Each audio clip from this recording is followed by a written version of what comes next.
کے جا بجا ہر پرگنے سے ہے طلب لشکر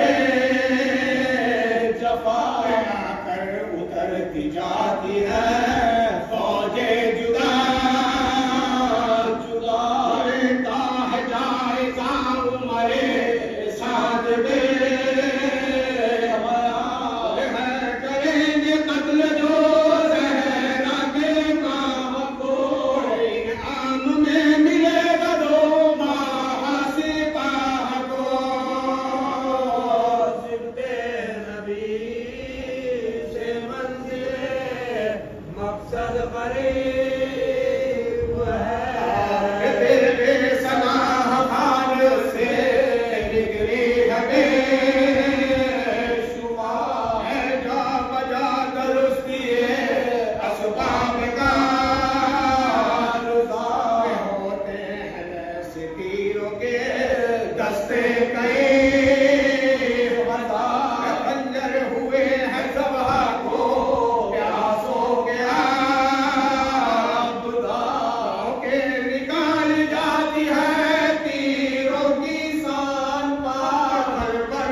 مقصد قریب ہے چلتی ہے لو حرارت خورشید ہے تو چاند مرجھا گئے ہیں نقل ہوا میں ہے یہ گزار جھیلوں میں ہے درند درختوں پہ ہے پرے ہے دھوپ میں رسول کا فرزند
مقصد کرے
نعم المولا ونعم النصير ما شاء الله ولا حول ولا قوة إلا بالله العلي العظيم. أعوذ بالله من الشيطان الرجيم. بسم الله الرحمن الرحيم. الحمد لله الذي هدانا لهذا وما كنا لنهتدي لولا أن هدانا الله لقد جاءت رسل ربنا بالحق ثم الصلاة والسلام والتحية والإكرام على سيدنا ومولانا ومولى الثقلين أبي القاسم المصطفى محمد وأهل بيته الطيبين الطاهرين المعصومين المنتجبين الذين أذهب الله عنهم الرجس وطهرهم تطهيرا.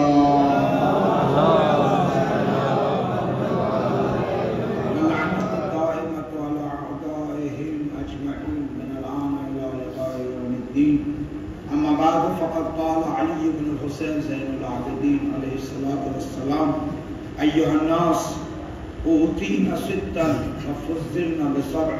صلوات بجي محمد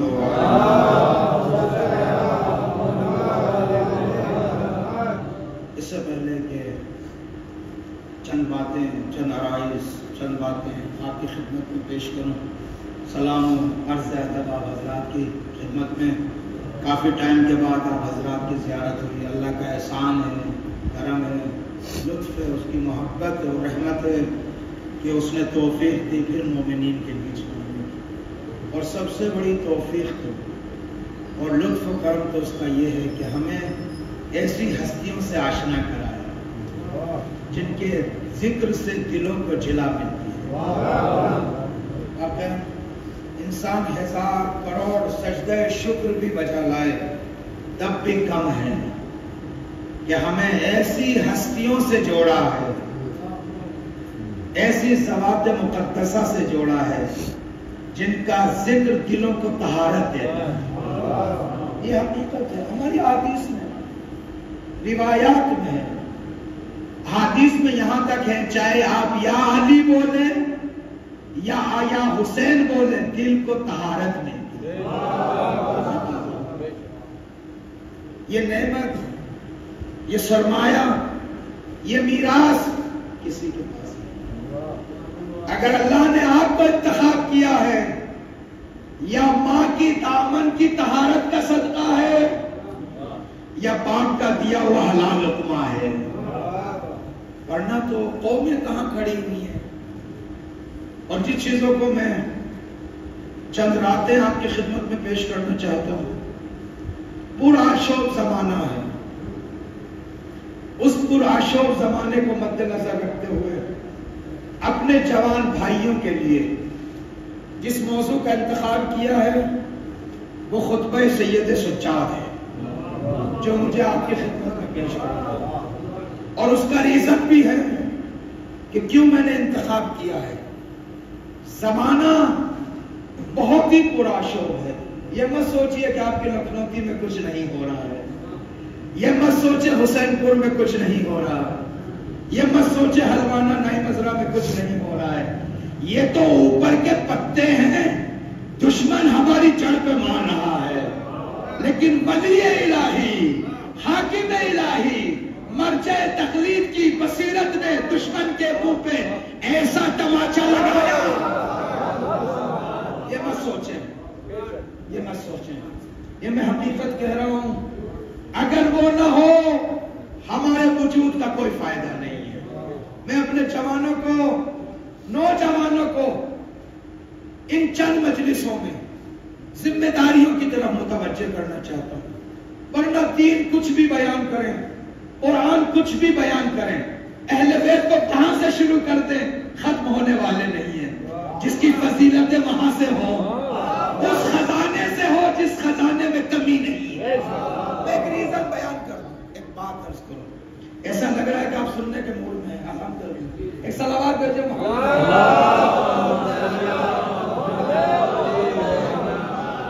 میں نے پہلے بھی عرض کیا تھا، میرے یاد ہے، عرفہ کا ایک مسلک ہے، ایک قانون ہے، ایک قاعدہ ہے جس کو قرآن سے لیا ہے. اور قانون یہ ہے، بہت غور سے سنیے گا، قانون یہ ہے کہ لا تکرار فی التجلی. نظام الہی میں تکرار نہیں ہے. نظام الہی میں میرے کاموں میں تکرار ہے، میری گفتگو میں تکرار ہے، میرے کاموں میں تکرار ہے، ایک جیسا ہونا. لیکن اللہ کی کائنات میں تکرار نہیں ہے. دو ذرے اٹھا لیں، دو انسان اٹھا لیں، دو پتے اٹھا لیں، دو درخت اٹھا لیں، دو چیزیں اٹھا لیں، دو ستارے اٹھا لیں، دو فرشتے اٹھا لیں، دو انسان اٹھا لیں، سیم کچھ نہیں ملے گا. سیم مجھے لا کے دکھا دے کوئی، آنکھوں کی لکیریں سیم نہیں، ہاتھوں کی لکیریں سیم. جو بھی یہاں دیکھ رہے ہو سب وہاں سے آیا سرکار. کوئی اس خاک سے نہیں بنا، خود خاک وہاں سے آئی ہے. میں کچھ کہہ رہا ہوں، میری ساتھ ہے آپ لوگ، میری ساتھ ہے آپ لوگ. کوئی چیز خاک سے نہیں بنی ہے، خود خاک وہاں سے آئی ہے. خاک کا وطن بھی وہی ہے، انسان کا وطن بھی وہی ہے، بشر کا وطن بھی وہی ہے. کوئی خاکی نہیں ہے. یہ جغرافیہ کے جھگڑے چھوڑ دیجئے، بستیوں کے جھگڑے چھوڑ دیجئے، محلے پڑوس کے جھگڑے چھوڑ دیجئے، لسانی، جغرافیائی، لباسی، نسلوں کے جھگڑے چھوڑ دیجئے. ہمارا شجرہ طیبہ توحید ہے، نبوت ہے، ولایت ہے. ہم سب وہاں سے آئے ہیں. اور سب خاکوں کو اگر کسی سسٹم کے ذریعے بلایا جائے، سب کی زبان سے یہی آئے گا آواز، سبوح قدوس سبوح سبوح قدوس. چونکہ ہر کی ذات میں لکھا ہوا ہے، جو جہاں سے آیا اپنی اصل کا ذکر کرے. تبھی تو قرآن نے کہا یسبح لہ للہ ما فی السماوات و ما فی الارض. جو بھی زمین میں ہے وہ اللہ کی تسبیح کرتی ہے، جو آسمان میں ہے وہ اللہ کی تسبیح کرتی ہے. اور اگر آپ کو یقین نہیں آتا، اس زبان کو سیدھے اور بدن اور اپنی باڈی پر سسٹم لگا دیں. ہر بدن کا عضو یہی ہے کہ کہے گا سبوح قدوس سبوح قدوس. سب وہاں سے آئے.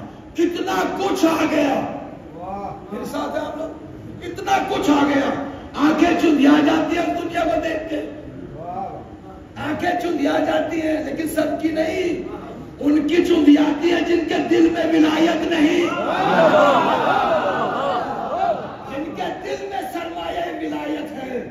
ان کی آنکھوں کو نہ دنیا نے چندیایا، نہ سورج نے چندیایا، نہ چاند نے سجایا. ارے جس کا ولی وہ ہو جس کے اشارے پہ سورج پلٹا. شیعہ کی آنکھیں نہیں چندیاتی،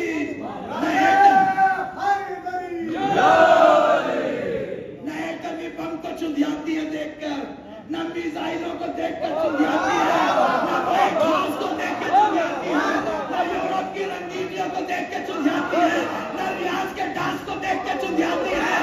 شیعت کی آنکھیں تب چندیاتی ہے جب وحی نازل ہوتی ہے، نعمتیں آسمان سے آتی ہے، ولایت دو دیکھتے ہیں اور تالی مارتے ہیں. یہ شجرہ طیبہ ہے سرکار. اس کو آب کوثر سے سینچا ہے. یہ تنا دشمنوں کی سازشوں نے 1400 سال سے اس درخت کا پہرا لگایا ہے. ایک صاحب نے کافی ٹائم ہو گیا لکھنؤ سے مجھے فون کیا، عراق، واٹس ایپ پہ. میرے یاد آ گیا تو اس علاج کر رہا ہوں. کہا حضور ایک سوال ہے. میں نے کہا پوچھیے.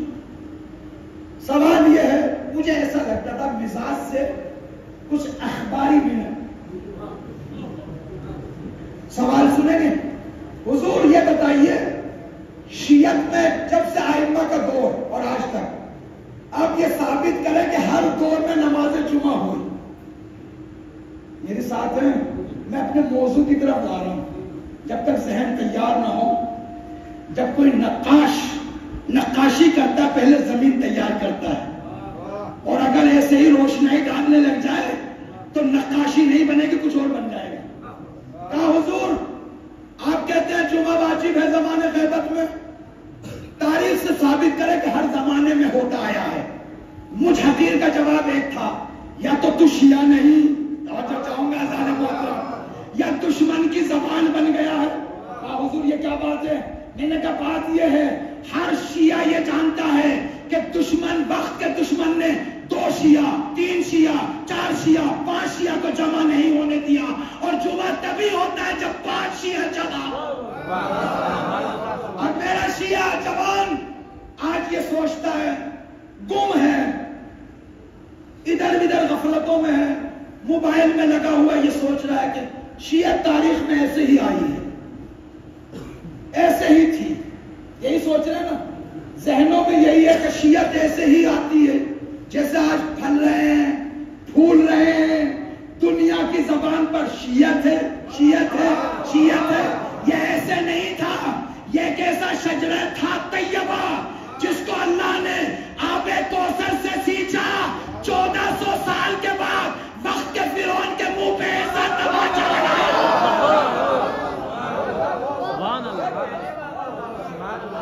دشمن کی سازشیں ختم ہو گئی, دشمن کی سازشیں دم توڑ گئی, لیکن شیعت جوانی کی طرف جا رہا ہے. کیا کہہ رہا ہے؟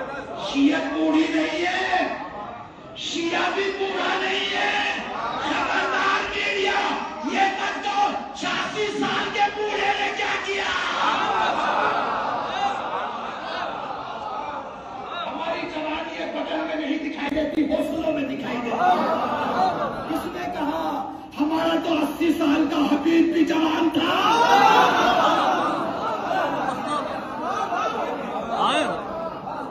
88 سال کا خمینی بھی جوان تھا.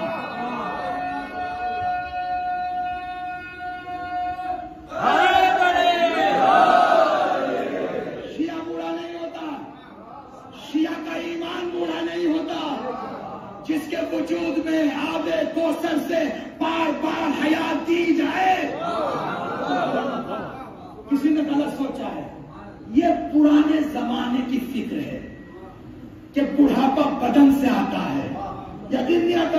ایک واقعہ یاد آ رہا ہے, اپنے جوان بھائیوں کو سنانا چاہتا ہوں. سنیں گے؟ سنیے. ایک صلوات بھیجو محمد.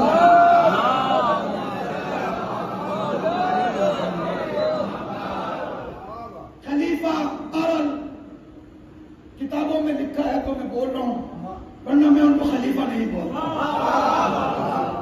کیونکہ یہ مقدس چیز ہے. جن کا کوئی رابطہ نہ ہو, نجاستوں سے رابطہ ہو, ان کو طہارت کا نام کیسے دے دو؟ سلطنتیں تھی, بادشاہتیں تھی. عبد الملک بخت کا امام باقر کی زندگی ہے. سنیں گے غور سے, لطف اندوز ہوئیے گا تاکہ یہ سمجھا دوں. نہ اہل بیت بوڑھے ہوتے ہیں, اور جو اس دہلی پر آ جائے وہ بھی بوڑھے نہیں ہوتے. کلیئر ہو جائے.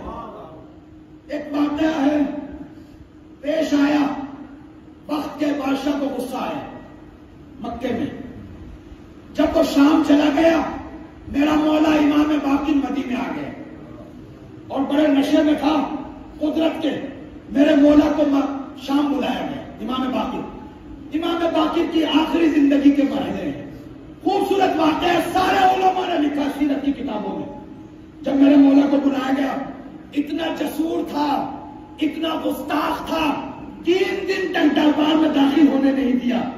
سوچتا تھا دربار میں نہ آنے سے ذلیل ہوں گے, رسوا ہوں گے. لیکن احمد کو یہ پتہ نہیں, تو عز و منتشا تذل و منتشا, جس کو وہ عزت دے دے اسے کوئی ذلیل نہیں کر سکتا.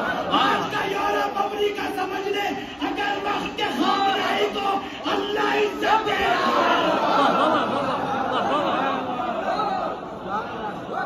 3 دن میرے مولا کو اجازت نہیں ملی۔ سنیں، جب میرے مولا کو اجازت ملی دربار میں، کرسیوں پر لوگ بیٹھے ہوئے ہیں، کچھ بحث ہوئی، پھر میرے مولا کو جیل میں ڈال دیا۔ خلاصہ عرض کر رہا ہوں، مختصر عرض کر رہا ہوں، کچھ دنوں کے بعد امام صادق ساتھ تھے، جوانی بچپنا نوجوانی تھی، اور میرے مولا کو جیل میں ڈال دیا، پھر جیل سے نکال کر، لیکن دشمن نے پلان کیا۔ اب دشمن کتنا سوچ سکتا ہے؟ جتنی اس کی رینج ہوتی ہے، یعنی جتنی اس کی رینج ہے اس کو پھنسانا چاہتا ہے، جس کی کوئی رینج نہیں۔ میری بات سمجھ رہے ہیں کیا کہہ رہا ہوں؟ جس کی کوئی رینج نہیں، جن کا وجود آسمانوں میں زمین سے بڑا ہے، ان کو پھنسانا چاہتا ہے۔ پلان کیا آیا دماغ میں؟ یہ آیا پلان کہ اب یہ بوڑھے ہو گئے، بڑھاپے سے بات شروع ہوئی نا، یہ بوڑھے ہو گئے، تیر اندازی کا مقابلہ رکھا جائے۔ کیا کا؟ تیر اندازی کا۔ جتنے بھی شام، السلام علیکم،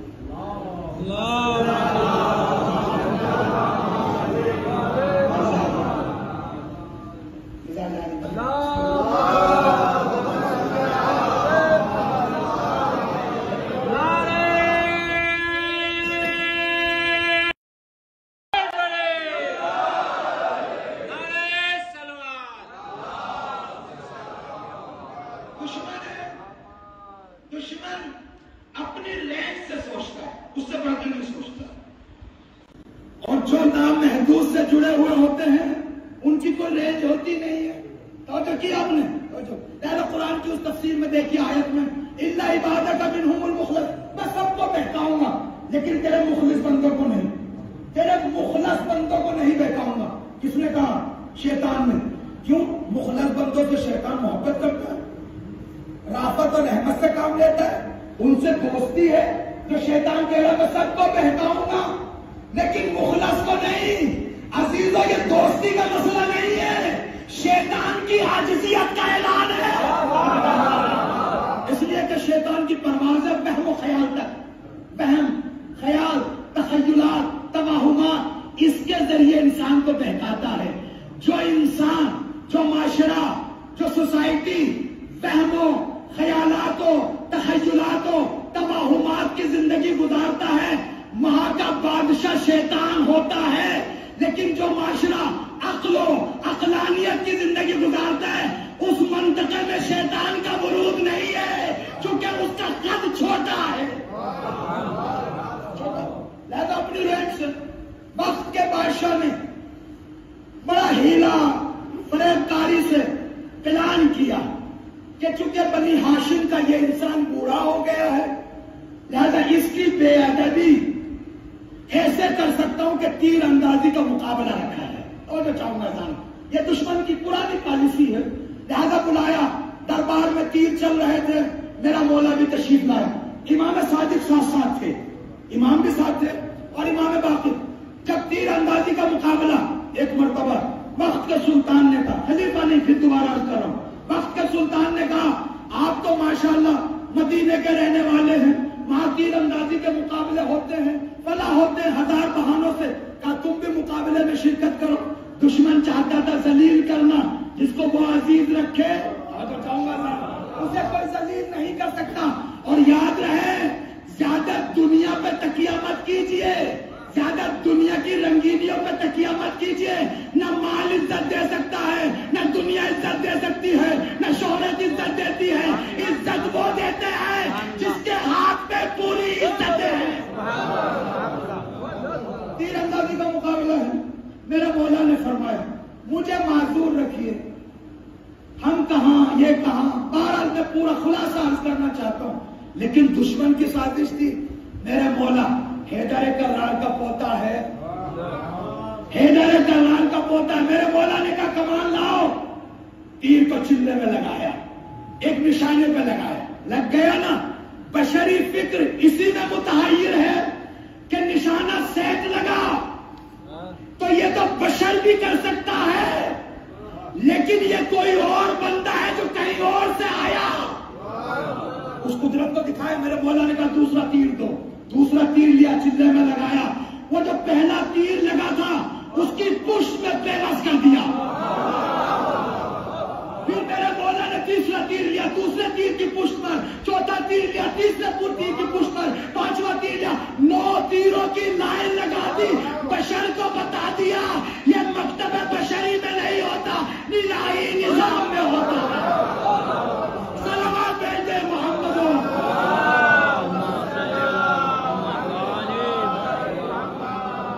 سب کی زبانیں الکن ہو گئی, گونگی ہو گئی. جو یہ کہنے والے تھے دربار میں بوڑھے ہیں, ہار جائیں گے, تیر نہیں چلا پائیں گے, بوڑھے ہیں, میرے مولا نے منہ پہ تماچا مار کے خاموش کر دیا. 1400 سال کے بعد جس نے ان کی دہلی پر زمین جھکائی اس کو کوئی کہنا کہے کہ 86 سال کا بوڑھا ہے. یہ 86 سال کا بوڑھا نہیں, یہ جوان اہل بیت کا ہے جو دشمن کو ذلیل بھی کرتا ہے, رسوا بھی کرتا ہے. صلوات بھیجتے محمد.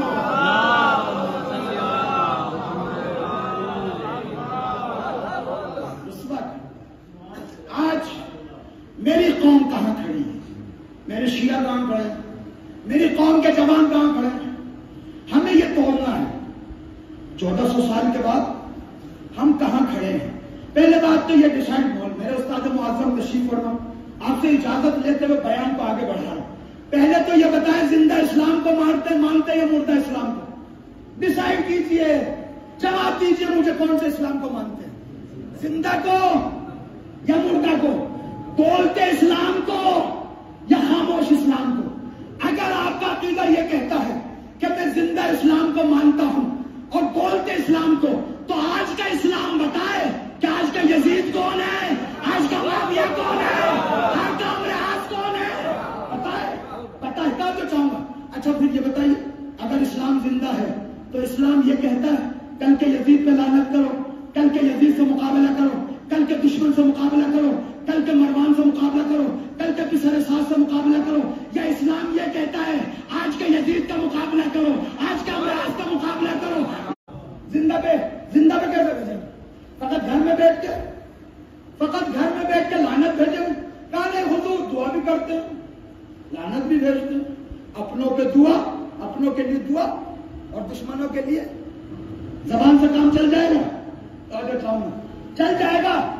دیکھیے میرے بھائی, 2 محاذ لڑ رہے ہیں ہمیشہ سے, حضرت امیر کے زمانے سے, پہلے سے بھی, آج بھی 2 محاذ آمنے سامنے. ایک حق ہے, ایک باطل ہے. توجہ چاہوں گا, ایک حق, ایک باطل, ایک اسلام, ایک کفر. آج یہ 1400 سال پہلے تو سرور کائنات نے فرمایا برز الایمان کلہ الی الکفر کلہ, یہ صرف کل نہیں تھا, آج بھی پورا ایمان. اگر پورا ایمان آج پورے کفر کے مقابل میں ہے تو حضور ڈیسائیڈ کیجئے کدھر کھڑے ہیں. سبحان اللہ, سبحان اللہ. کون سے اس میں کھڑے ہیں؟ ایمان کلو کی طرف کھڑے تھے. کہا حضور ہم تو فرش اعلیٰ میں بیٹھے ہیں, کیسی باتیں کر رہے ہیں, ہم تو شیعہ ہیں, ماتم کرتے ہیں, مجلس کرتے ہیں, فلاح کرتے ہیں, یہ کرتے ہیں, سب کچھ تو کرتے ہیں, کیسے ہمیں کہہ رہے ہیں؟ ہم تو ادھر ہی ہیں. اگر ادھر ہے تو حصے داری دکھاؤ. اگر نہیں سننا چاہیں گے میں مجلس کو اسٹاپ کر دوں گا اور مول صاحب کے ساتھ بیٹھ کے چائے پیوں گا. ایک صلوات بھیجے محمد علیہ. حصے داری نہیں, حصے داری کیا حصے داری ہے؟ ارے وہ جیتے وہ ہارا. تو جو چاہوں گا جانے محترم, حق جیتا باطل ہارا, یہ تو اللہ کا کام تھا. اللہ نے عزت دی, اللہ نے رحمت سے کام لیا, اللہ نے اپنے بندوں کا ساتھ دیا. اپنے بارے میں ڈیسائیڈ کروں ادھر ہوں یا ادھر. یہ کیسے ثابت ہوگا؟ یہ تب ثابت ہوگا جب حصے دار بنوں. حصے دار کیسے بنوں؟ حصے دار دعا کر کے.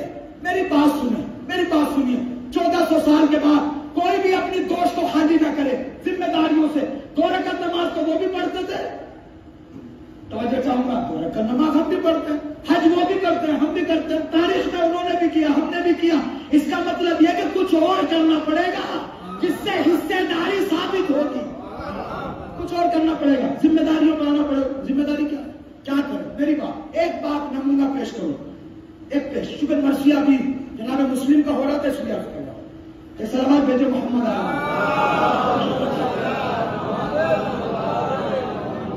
جب جناب مسلم سفیر امام حسین، میرے جوان بھائی غور سے سنا، یہ میسج ہے، یہ ذمہ داری ہے، اور آج کے زمانے میں یہ وظیفہ الہی عقلی شرعی ہے جس کو پیش کرنے جا رہا ہوں. سفیر امام حسین تھا، نائب امام حسین تھا. کہاں پہ آیا؟ کوفے میں. کتنے لوگوں نے بیعت کی؟ 18,000. میں مان لوں تاریخ کے مختلف اقوال میں 18,000 نے بیعت کی. پھر کہا گیا یا منصور حمید کھڑے ہو جاؤ. مسلم نے قیام کیا کہاں پر؟ کوفے میں. میرے ساتھ ہیں آپ لوگ؟ ساتھ ہیں؟ کھڑے ہو گئے، کھڑے ہو گئے. میرے مولا نے قیام کیا. کتنے لوگ ساتھ تھے؟ 4,000. 4,000 تلواروں کے ساتھ مسلم نے حملہ کیا. حملہ کیا. سب ابن زیاد کا لشکر کدھر کدھر ہو گیا، چلا گیا. مجھے نہیں پتا، میں زیادہ اس کو مفصل نہیں پڑھنا چاہتا ہوں. اتنا پتا ہے کہ مسلم کے لشکر نے پورے دارالامارہ کو گھیر لیا. جیت کس کی ہو گئی؟ جناب مسلم کی ہو گئی جیت. دارالامارہ کے اندر کتنے تھے؟ کل 50 آدمی تاریخ میں لکھا. کتنے؟ 50. ان میں کیسے کیسے لوگ تھے یہ بھی میں بتا دوں. عمرہ بھی تھے، چائے پلانے والے بھی تھے، جھاڑو لگانے والے بھی تھے، نوکر چاکر بھی تھے، فلا فلا بھی تھے. سب ملا جلا کے کتنے تھے؟ 50. جیتا کون؟ مسلم کا لشکر. کتنا تھا؟ 4,000. چاروں طرف سے گھیرے ہوئے تھے. رزلٹ کیا نکلا؟ آخر کا رزلٹ کیا نکلا بتائیے؟ اگر مسلم اس دارالامارہ کو وہی ختم کر دیتے تو حسین شہید نہ ہوتے کربلا. حسین کا کربلا میں شہید ہونا دلیل ہے اس بات کی کہ وہ 50 جیت گئے، 4,000 ہار گئے. میری بات کو غور سے سنیے گا. جس تحلیل کو پیش کرنا چاہتا ہوں، بھائی امام حسین شہید ہوئے کربلا میں، یہ نہیں. اگر ابن زیاد مارا جاتا تو کربلا میں امام حسین شہید نہ ہوتے. صحیح ہے نہیں؟ میری بات سنیں. اور اگر ہانی کے گھر جناب ہانی مریض ہو گئے، عیادت کے لیے ابن زیاد آیا، میرا مولا کا سفیر بھی اسی گھر میں تھا. جناب مسلم چاہتے تو تلوار سے سر مار دیتے، تب کہ حسین شہید نہ ہوتے کربلا میں. توجہ چاہوں گا، چونکہ شرائط چینج ہو جاتے، توجہ چاہوں گا، پھر بھی شہید نہ ہوتے. لیکن حسین نے، مسلم نے، حسین کے سفیر نے غداری نہیں کی، جمع مردانگی سے کام لیا. حسین نے اپنی شہادت کو قبول کیا تاکہ معاشرے میں جوان مردانگی زندہ رہے. ہو گئے. بہت سارے نمونے ایسے میں تاریخ نے نقل کیے ہیں. اگر ہور کو پانی نہ پلاتا میرا مولا، ہور کو اگر پانی نہ پلاتا، پیاسا اس کا لشکر رہ جاتا، وہیں سے بھیڑ جاتے تو وہ گھیر کے کربلا میں نہ لاتا. لیکن میرے مولا نے جام شہادت نوش کیا تاکہ معاشرے میں کسی پیاسے کو بغیر پانی کے نہ رکھا جائے. میں ادھر بھی نہیں جانا چاہتا ہوں، میں فقط یہ بتانا چاہتا ہوں. میرے جوان بھائی بتائیں کہ کیا ہوا کوفے میں کہ 4,000 کا لشکر مسلم کا جیتنے کے بعد وہ 50 افراد جیت گئے، مسلم تنہا رہ گئے. کیا ہوا؟ علماء نے کون سی تحلیل پیش کی؟ وہی پورا شوق زمانہ ہے حضور، وہی زمانہ ہے، سیم وہی ہے. انشاءاللہ مجھے ایسا ٹائم ملے گا میں اس زمانے کو تشبیہات کو بیان کروں گا. وہی زمانہ ہے، وہی ذمہ داریاں ہیں. میرے معاشرے کے جوانوں کی حصے داری رکھنے کے لیے کیا کیا؟ 3 چیزوں کا حربہ کھیلا ہے دشمن نے. 3 حربے. علامہ جواد تہرانی نے اپنی کتابوں میں اس کو تفصیل خطبہ مینا کی تحلیل میں وہاں پہ بیان کیا. 3 حربے تھے. ایک حربہ تھا تحریف، لالچ کے ذریعے سے. وہ ابن زیاد جو دارالامارہ میں گھرا ہوا تھا، اس نے لالچ کے لیے خزانوں کے دروازے کھول دیے. لوگ لالچ میں آ گئے، کوئی زیورات لے رہا ہے، کوئی اشرفیاں لے رہا ہے، کوئی پلا لے رہا ہے، حق سے منہ موڑ کے گھر چلے گئے. لالچ کے ذریعے سے گھیرا ایک حربہ. دوسرا حربہ جو تقمی، یعنی پہلا حربہ تقمی لالچ کے ذریعے سے، دوسرا تخویف ڈرانا. سب کچھ سر کاٹ کے میدان کوفہ گلیوں پہ چوک پہ لگا دیے گئے اور لوگ عورتیں ڈر گئی، اپنے مردوں کے ہاتھ پکڑ کے گھر چلے گئے. دوسرا حربہ کیا ہے؟ ڈرانا. تیسرا کیا تھا؟ تحریف. اپنوں کو ہماروں کو بے وقوف بنایا ابن زیاد نے.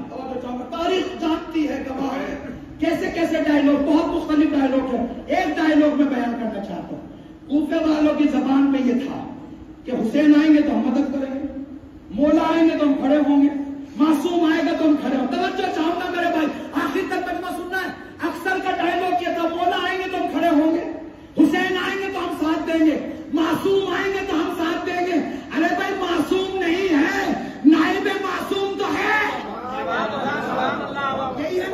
آج بھی شیعت تو دنیا نے بے وقوف بنا دی ہے۔ میرے اپنے یہ کہتے ہوئے نظر آتے ہیں، امام پردہ دیر سے آئے گا ہم مدد کریں گے، امام تشریف لائیں گے ہم مدد کریں گے، معصوم آئے گا ہم مدد کریں گے۔ خبردار کوفی مت کرو۔ جیسے کل کوفیوں نے نائب امام کو اکیلا چھوڑ دیا تھا، یہ ڈائلاگ کہہ کے کہ معصوم آئے گا مدد کریں گے، امام آئے گا۔ نتیجہ کیا ہوا؟ نتیجہ کیا ہوا؟ نائب امام تنہا رہ گیا ہے۔ خبردار 1400 سال کے بعد دشمن تینوں سازشوں سے لڑ رہا ہے، تینوں سازشیں کر رہا ہے، بے وقوف بھی بنا رہا ہے، لالچ بھی دے رہا ہے۔ کیسے کیسے لالچ؟ مجھے تو اپنے مولوی دکھائی دیتے ہیں لالچ میں پھنستے ہوئے، دوسروں پہ تو میں کیا انگلی اٹھاؤں؟ چونکہ آپ میرا معاشرہ ہے اس لیے کھل کے بیان کر رہا ہوں۔ جب مولوی ہی لالچ میں پھنسا جا رہا ہے، قوم سے کیا امید رکھوں؟ خوف، ڈرے بیٹھے ہیں کہیں ویزا کینسل نہ ہو جائے، کبھی ٹکٹ کینسل نہ ہو جائے، کبھی ممبر کی دعوت نہ ملے۔ توجہ کیا آپ نے؟ ڈرے بیٹھے، اور ادھر سے بے وقوف ٹویٹر کے ذریعے، واٹس ایپ کے ذریعے، میڈیا کے ذریعے بے وقوف بنایا جا رہا ہے۔ اپنی نسلوں کی حفاظت کیجیے۔ 1400 سال کے بعد وہی معاشرہ آج دکھائی دے رہا ہے، وہی حالات بنے ہوئے ہیں۔ دشمن بے وقوف بنا رہا ہے، دشمن لالچ دے رہا ہے، دشمن ڈرا رہا ہے۔ جو بھی اس شجرے طیبہ کے نیچے آئے گا، نہ لالچ میں آئے گا، نہ ڈرے گا، نہ بے وقوف بنے گا۔ جو بھی شجرے طیبہ کے نیچے آئے گا، وہ شجرے طیبہ، وہ لشکر طیبہ، وہ مجاہدین کا جنہیں مقاومت، اس کا علم بردار 86 سال کا جوان خامنائی ہے۔ ادھر ادھر جانے کی ضرورت نہیں۔ یہ زبانیں کوتاہ ہو جائیں، چھوٹی ہو جائیں زبانیں جو بار بار یہ کہتے ہیں امام آئیں گے تو مدد کریں گے۔ ارے امام کا نائب تو بیٹھا ہے، مدد کی۔ کسی دن انشاءاللہ ٹائم رہے گا، نیابت کا معنی بیان کروں گا۔ لوگوں کے ذہنوں میں سوالات ہیں، نائب تو وہی چار تھے جو زمانے سے غیبت صغریٰ میں تھے، آج نائب نہیں ہے، یہ الگ طریقے کا نائب ہے۔ نہیں حضور، نائب ہوتا ہے چاہے غیبت صغریٰ ہو۔ حصے داری کیا میری آپ کی؟ بتائیں حصے داری۔ ظالم کے مقابلے کے لیے جو دین نے اصول بیان کیے وہ یہ ہے، اگر طاقت میں ہو تلوار اور میزائل اور بندوق لے کے سامنے آ جاؤ، تو جو کیا آپ نے سب سے پہلا تو یہ ہے۔ اور اگر یہ نہیں ہو سکتا، اگر یہ نہیں ہو سکتا، جیسے ہم دوسری حکومت میں رہ رہے ہیں، تلوار نہیں اٹھا سکتے، بندوق نہیں اٹھا سکتے، تو کیا گھروں میں محراب میں بیٹھ کے دعا کریں گے؟ اس سے پہلے بیچ کا مرحلہ ہے، تو چاہوں گا وہ کیا ہے؟ وہ یہ ہے کہ جس سے بندوقیں خریدی جاتی ہیں کم سے کم وہ دے کے تو حصے داری لگائے۔ صرف دعا سے کام نہیں چلے، حصے داری اپنی سب کیجیے میرے جوان۔ اور یہ اس بات کے لیے نہیں کہہ رہا ہوں ان کو ضرورت ہے، ان کو ضرورت نہیں، ہماری ضرورت ہے۔ اب ہماری ضرورت ہے، چونکہ میں محتاج ہوں، میں فقیر ہوں، مجھے سعادت چاہیے، لہذا حصے داری رکھ کے اس پرچم کے نیچے آ جاؤں جس کے نیچے حسین ہے، عباس ہے، حور ہے، حبیب ہے۔ آج کا یہود وہی یہود، آج کی آئیڈیالوجی وہی آئیڈیالوجی، دونوں مقابل میں۔ حسینی آئیڈیالوجی کہاں سکھائی جائے گی؟ فرش اعلیٰ۔ اور دشمن کی آئیڈیالوجی کہاں سکھائی جائے گی؟ What's app, social media. میرے جوان، میرا نوجوان، میری قوم کا نوجوان سمجھے ہم لاوارث نہیں ہیں۔ عجیب ہے، بہرحال لوگ کہتے ہیں کہ زیادہ کھل کے نہیں پڑھنا چاہیے انڈیا میں، لیکن ہماری ضرورت ہے، بات کو سمجھانے کی بھی ضرورت ہے۔ کب تک ڈریں گے؟ جس قوم کی کوئی بساط نہیں ہے، چماق، ان کا بھی لیڈر ہے اور کسی کی ہمت نہیں ان کے سامنے ان کے لیڈر کو برا کہتے ہیں، اور وہ یہ کہتے ہیں ہماری بقا کا راز ہمارا لیڈر ہے۔ اور اس سے پوچھا جائے تمہارا لیڈر پڑھا لکھا ہے؟ خاموش۔ کردار کیسا ہے؟ خاموش۔ خاموش، بس اتنا سمجھ گئے کہ لیڈر ہونا چاہیے. دوسری قوم ٹھاکر کے پاس چلے جائیں، وہ بھی سمجھ گئے کہ بقا کا راز لیڈر ہے. لیڈر ہو کیسا بھی ہو، حلال زادہ یا حرام زادہ، شراب خور یا غیر شراب، بحث یہ نہیں، لیڈر ہو. ہر قوم سمجھ گئی ہے کہ بقا کا راز یہ کہ لیڈر ہو. میری قوم کیوں سو رہی ہے؟ ہمیں تو فخر کرنا چاہیے، ہمارا لیڈر حلال زادہ بھی ہے، پاکیزہ بھی ہے، متقی بھی ہے، سید بھی ہے.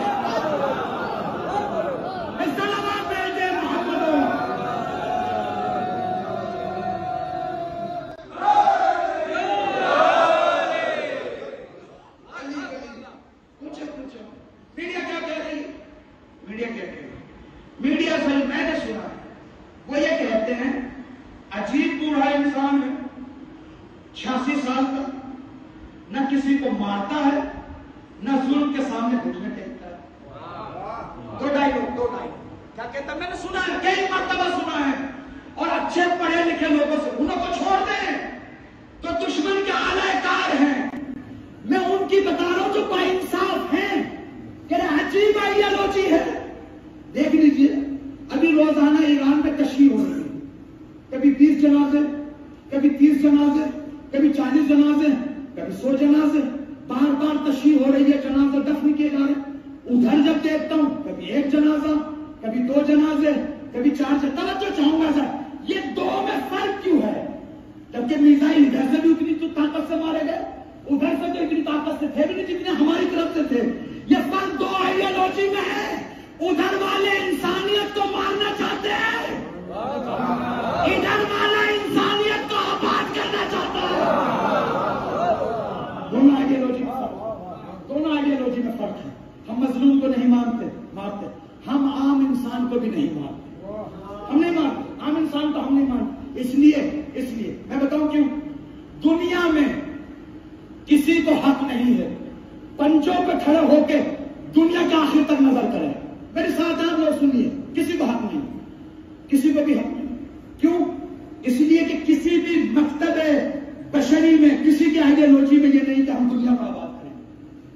لہذا کوئی اپنا شہر دیکھ رہا ہے ایڈی اٹھا کے، کوئی اپنا محلہ دیکھ رہا ہے، کوئی اپنا ملک دیکھ رہا ہے. کسی مکتب میں اتنا دم نہیں جو دنیا کے آخر تک دیکھے. فقط شیعہ مکتب وہ ہے کہ جس کی ذمہ داری آخر تک دیکھے. کیوں؟ اس لیے کہ شیعہ مکتب یہ ہے کہ اس آخر دنیا تک ہم آباد کریں گے، ہمارا حاکم ہوگا، ہم بشریت. اگر یہ آئیڈیالوجی ہے شیعت، یہ مکتب فکری ہے شیعت کی، یہ کیا ہے کہ ہم پڑوسیوں سے نہیں بنا پا رہے ہیں، پڑوسی کو ہم نہیں گلے لگا پا رہے ہیں، رشتہ دار کو ہم گلے نہیں لگا پا رہے، محلے والوں کو ہم گلے نہیں لگا پا رہے، دوسرے گاؤں والوں کو ہم گلے نہیں لگا پا رہے.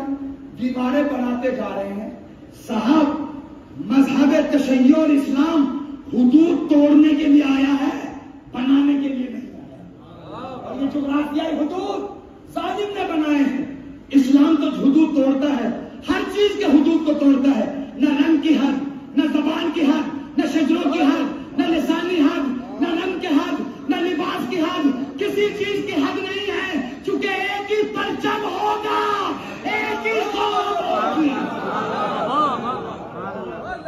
ایک ہی قوم. اب مجھے انصاف سے بتائیے، اگر میں اور آپ اہل بیت کی تعلیم پر جی رہے ہیں تو کیوں ہم پنجوں کے بل دنیا کے آخر تک نہیں دیکھتے؟ کیوں ہم پڑوسی کو گلے نہیں لگاتے؟ کیوں ہم دوسرے گاؤں والوں کو گلے نہیں لگاتے؟ کیوں ہم تیسرے شہر والے کو گلے نہیں لگاتے؟ کیوں ہم دوسرے ملک والے کو گلے نہیں لگاتے؟ کیوں ہم آگے نہیں بڑھ رہے ہیں؟ اہل بیت تو پوری دنیا کو آباد کرنا چاہتے، پوری دنیا. اور جو جانشین ہیں، جو نائب امام ہیں، وہ بھی یہی چاہتے ہیں. ان کے یہاں نہ کالا ہے نہ گورا ہے، ان کے یہاں نہ زبان فارسی ہے نہ عربی ہے، بس کردار ہو. کافی کردار. ہم لوگ دنیا کے جال میں پھنستے جا رہے ہیں. یہ میں صحیح اپنا درد پیش کر رہا ہوں. جال میں ایک دن مدینے میں ایک صلوات بھیجے محمد،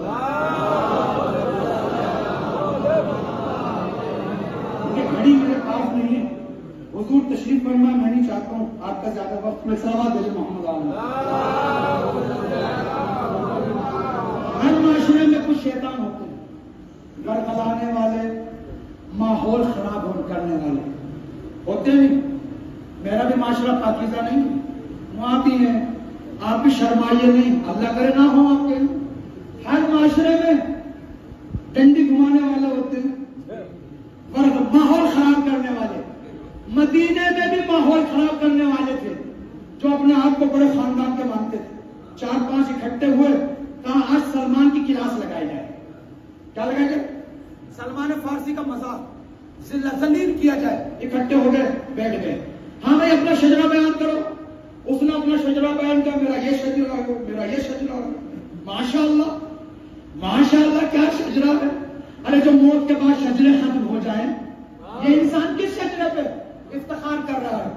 دوسرے کا نمبر آیا، اس نے تیسرے کا نمبر آیا، بڑے بڑے شجرے والے اکٹھے کیے تھے۔ مقصد کیا تھا؟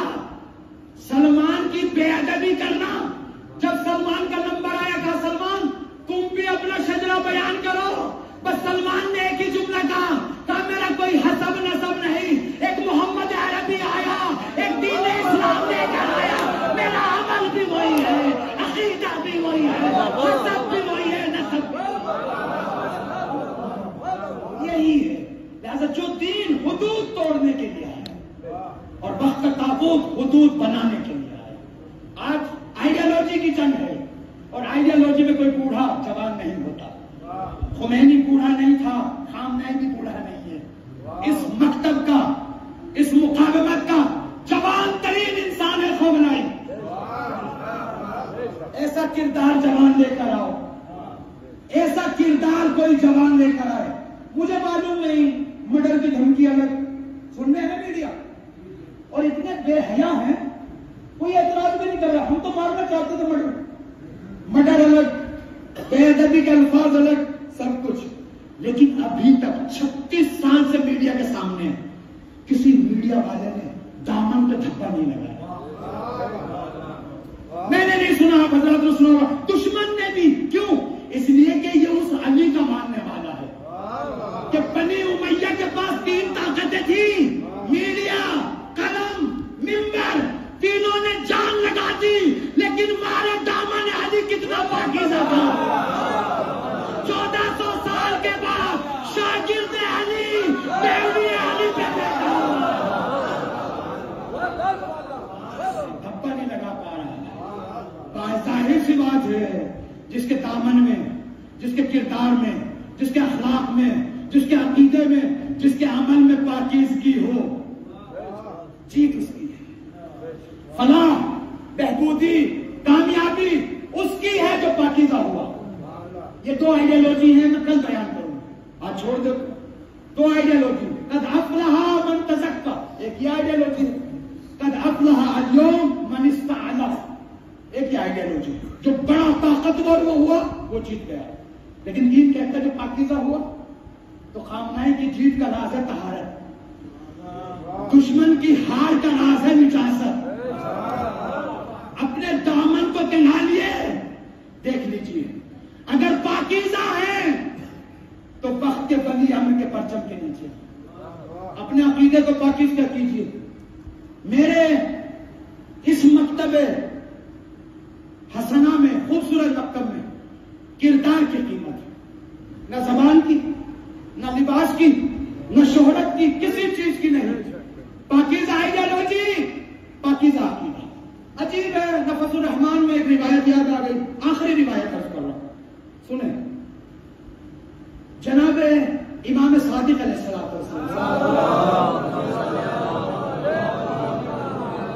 اتنا ذکر کرتے تھے سلمان فارسی کا کہ ایک کو برا لگنے لگا، کہا حضور یہ کیا بات ہے، اٹھتے بیٹھتے سلمان فارسی، سلمان فارسی، اٹھتے بیٹھتے سلمان فارسی۔ میرے مولا کو غصہ آ گیا، روایت میں ہے پیشانی کے پلچے، کہا اس کو خاموش مت بول تو سلمان فارسی، بلکہ بول سلمان محمدی۔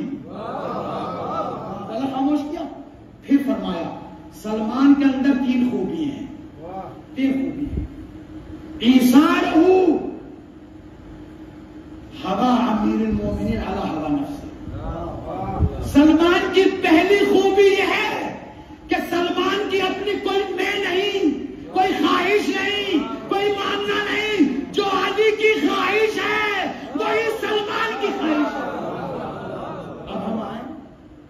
معاشرے میں اپنی خواہشات کو دیکھ میرا یہ ماننا ہے، میرا یہ کہنا ہے. روزانہ بیٹھکوں سے یہ آواز آ رہی ہے. کسی نے یہ بھی کہا کہ میرے مولا کا یہ ماننا ہے، میرے مولا کا یہ کہنا ہے. جس دن یہ آ جائے گا لب و لہجے میں، اس دن وجود میں سلمان آ جائے گا. لہذا اپنی زبان کو ادب سکھائیے، اپنی فکر کو مؤدب بنائیے اور کہیے کہ علی کا ماننا میرا ماننا ہے، علی کی خواہشات میری خواہشات. میں کچھ نہیں، میں غلام ہوں، عبد ہوں، شاگرد ہوں، اس مولا کا تابع اور مطیع. اور جب انسان تابع اور مطیع ہو جائے پھر اس کی اپنی کوئی خواہشات نہیں ہوتی. مولا کی خواہشات کو اپنی زندگی میں ایک صفت دو صفتیں چھوڑ دیتا ہوں پاک کے لیے انشاءاللہ.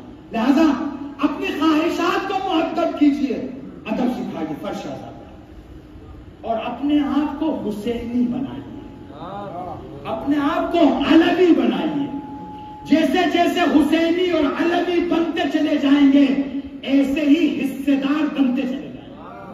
انشاءاللہ میں جنگ جمل کی ان روایات کو لہجہ البلاغہ سے پیش کروں گا آپ کی خدمت میں، جس میں حصے داری علی نے فرمائی ہے کہ کیسے حصے داری ہوگی. جغرافیوں میں اکٹھا ہونے سے حصے داری نہیں ہوتی. جغرافیہ میں اکٹھا ہونے سے حصے داری تب ہوتی ہے جب خاک کی جنگ ہو، مٹی کی جنگ ہو. لیکن اگر جنگ الہی ہو، آسمانی ہو، کردار کی ہو، توحید کی ہو، طہارتوں کی ہو، کرامتوں کی ہو، جوان مردانگی کی ہو، وہاں ضروری نہیں جغرافیہ میں ساتھ ہو، دور ہے لیکن مشن وہی ہے جو اس کا ہے. آج ہم فرش اعضا پہ بیٹھ کے عہد کرتے ہیں، میثاق باندھتے ہیں کہ ہم آج کے بعد ہماری خواہشات وہی ہوں گی جو حسین کی، ہمارا ماننا وہی ہوگا جانی کا جو صراحتاً اہل بیت نے فرمایا انی سلم لمن صالح وحرب لمن.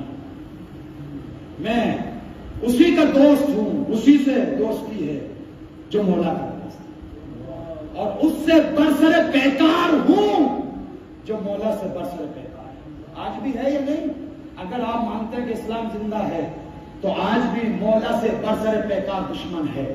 تو مولا کے جبہے پہ کون کھڑا ہے؟ خطیب ذاکرین بتا دیں، جو ادھر سے فنڈنگ ہوتے ہیں وہ بتا دیں. کوئی تو ہے ادھر سے، بس فقط جبہے باطل حق بھی ہے یا نہیں؟ ہے یا نہیں؟ اگر ہے تو نام بتائیے. آخر میں مجبور ہونا پڑے گا، ایک ہی سید ہے جس کے پرچم کے نیچے نصر اللہ بھی دکھائی دیتے ہیں، انصار اللہ بھی دکھائی دیتے ہیں، جتنے مجاہدان اسلام ہیں سب دکھائی دیتے ہیں، اور آپ بھی دکھائی دیتے ہیں. جس کے دامن میں طہارت ہو وہ اسی پرچم کے نیچے. اور یہ حصے داری ہے. حصے داری اکٹھا کیجئے، درہم و دینار سے ڈائلوگ کو چینج کیجئے. مت کہیے کہ فلاں چیز خریدنے کے لیے، کہیے کہ بیوائیں ہیں، یتیم ہیں، بے گھر ہیں، ان کی مدد کرنا چاہتے ہیں. اکٹھا کر کے بھیجیے آقا کے نائب بیٹھے ہوئے نمائندے، اور کہیے فلاں بستی والے بھی حصے دار ہیں، فلاں بستی والے بھی حصے دار. اپنی حصے داری دکھانا ضروری ہے، ضروری ہے. اور یہ حصے داری تو ہمیں اسلام نے سکھایا. سب سے پہلا ظاہر کربلا کا اپنی حصے داری کو کربلا میں بیان کیا. عطیہ نے کہا آپ کا نہ ہاتھ کٹا ہے، نہ پاؤں کٹا ہے، نہ زخم لگے، آپ کیسے حصے دار ہیں؟ کہا میں نے اپنے حبیب سے سنا. اگر وہی نیت ہے، وہی جذبہ ہے، وہی فکر اور آئیڈیالوجی ہے تو حصے دار. 1400 سال کے بعد آج ہم بھی کربلا کے حصے دار بننا چاہتے ہیں. آج 1400 سال کے بعد جس کے ہاتھ میں پرچم کربلا ہے اس پرچم کے نیچے آ جائیں. محرم کی پہلی تاریخ ہوگی اور یہ فرش اعضا میرے عقیدے کو، فکر کو، کردار کو، میری سوچ کو اتنا ڈیولپ کر دے کہ دشمن میرے سامنے بولتا بھی کب کب آئے. یہ کب ہوگا؟ جب وجود میں شجاعت عباسی ہوگی، حبیب والی دلیری ہوگی، اور میرے نوجوانوں کے اندر وہی جذبہ ہوگا جو قاسم کے وجود میں. یہ اس وقت ہوگا جب حصے داری رکھیں گے. حصے داری آج کس کو یاد کرنے چلے؟ سب سے بڑا میسج یہ ہے کہ جس کے آج مصائب سنیں اسی جیسا نائب آج ہے. اکیلا نہیں چلا. مسلم کوفے میں کہاں 18,000 نے بیعت کی، کہاں 4,000 شمشیر رکھنے والے ساتھ تھے، کہاں محرام میں گئے پیچھے جماعتیں لگی ہوئی تھی. عشاء کی نماز ختم ہوئی اکیلے رہے، غربت میں، پردیس میں. عزیزوں مسائل پڑھنا بھی آسان ہے، آپ کا سننا بھی آسان ہے. کاش کوفے میں ہوتے، لائٹیں روڈ پہ نہیں جلتی تھی، کوفے کی گلیوں کو مسلم نہیں پہچانتے تھے. یہ بنی ہاشم کا جوان کوفے میں آ گیا. عزیزوں چاند رات کو اپنے مسائل سنیں. آل فاطمہ نے مدینہ چھوڑ دیا، کوئی مدینے سے ساتھ نہیں جا رہا ہے. جس کے نانا نے مدینے کو سجایا وہی نانا کے روزے کو چھوڑ کے کس کس مصیبتوں پہ روئیے. ہماری نجات کا راستہ یہی آنسو ہے. پتہ نہیں میرا عمل کام آئے، میری نماز کام آئے. میلانی ایک بزرگ کے بارے میں نے سنا، اساتذہ سے سنا، چھوٹے والے میلانی نہیں، بڑے والے میلانی. درس سے خارج کہا کرتے تھے. ایک شاگرد چلے گئے تبلیغ کرنے کے لیے، کچھ دنوں کے بعد استاد سے ملنے کے لیے آئے. جناب میلانی نے پوچھا آج کل کیا کر رہے ہو؟ کہا حضور نماز پڑھاتا ہوں، تبلیغ کرتا ہوں، فلاں کرتا ہوں فلاں. اور کیا کرتے ہو؟ کہا ایک ماتمی انجمن بنائی ہے. کہا کیا کرتے ہو؟ کہا ہر شب جمعہ ابا عبداللہ الحسین کے مسائل ہوتے ہیں اور ماتم، ایک جوانوں کے انجمن. جناب میلانی نے کہا اگلے ہفتے اس انجمن کو لے کے آنا. جوان 30 جوان تھے جتنے بھی، سب کو لے کر آئے. دفتر کے سامنے آ گئے. میلانی اندر بیٹھے ہوئے. میلانی نے فرمایا اپنے شاگرد سے ایک ایک کو اندر بھیجتے رہو. ایک ایک جوان اندر آتا رہا، باہر جاتا رہا. ایک ایک جوان اندر آتا رہا. جب سب آ گئے شاگرد اندر آیا. پوچھا حضور کیا مسئلہ ہے؟ کہا یہ دیکھ لو میرا کفن رکھا ہوا، مجھے معلوم نہیں میرا علم، میرا عمل، میری نمازیں کام آئے یا نہ آئے. میں ان جوانوں کی آنکھوں سے اپنے کفن کو لگا دوں، اس لیے کہ زہرا کے لال کے جن آنکھوں سے آنسو گر جائے. جزاک اللہ، بہت قیمت ہے عزیزو ان آنسوؤں کی. اگر چاہتے ہیں سعادتیں نصیب ہوں، اگر چاہتے ہیں قبر و صراط سے صحیح سے گزرے، آئے شہزادی پرسا لے جائے. خبردار شہزادی کا رومال خالی نہ چلا جائے. معلوم نہیں کہاں بیٹھی ہوگی شہزادی. اسلم کی طرف دیکھو کہاں بیٹھی ہے، منبر کی طرف بیٹھو کہاں بیٹھی ہے. بس اتنا پتا ہے جب سے بیٹے نے مدینہ چھوڑا ماں نے قبر چھوڑ دی. لو عزیزو کتنے نصیب خوش نصیب ہیں ہم، کتنے بابرکت ہو گئے ہمارے گھر.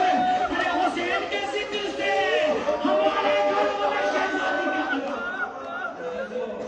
آنسو بہائیے. میرا دل کہتا ہے، میرا دل کہتا ہے، میرا دل کہتا ہے جب آپ بلند آواز سے روتے ہوں گے. عجب نہیں ایک بچی کہتی ہو یہ بلند آواز سے کس پر رو رہے ہیں.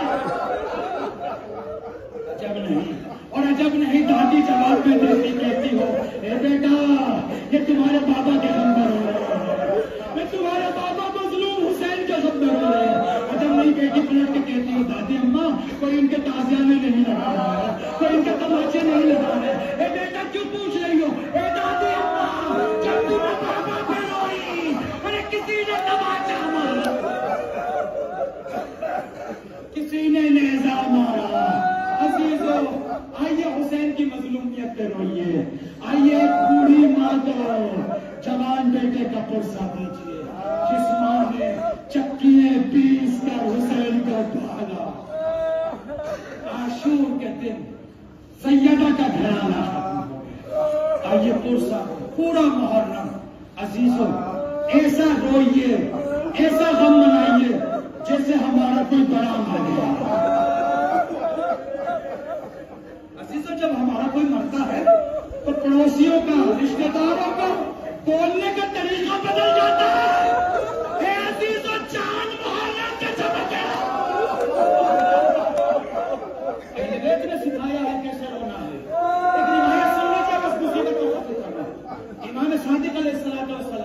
گھر میں مجلس کیا کرتے تھے، اور کیا تہذیب تھی، کیا طور طریقہ تھا، کیسے سکھاتے تھے.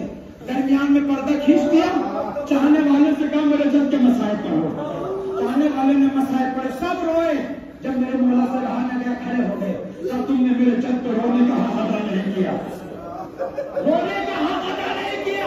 سارے شاگردوں نے کہا مولا ہم پھوٹ پھوٹ کے روئے ہیں، ہم آنسوؤں سے روئے. میرے مولا نے فرمایا نہیں ایسے نہیں، ایسے رو جیسے کسی شہید ماں کا جوان بیٹا مر گیا. چیخ چیخ کر صحرا کو رسول کا گھرانہ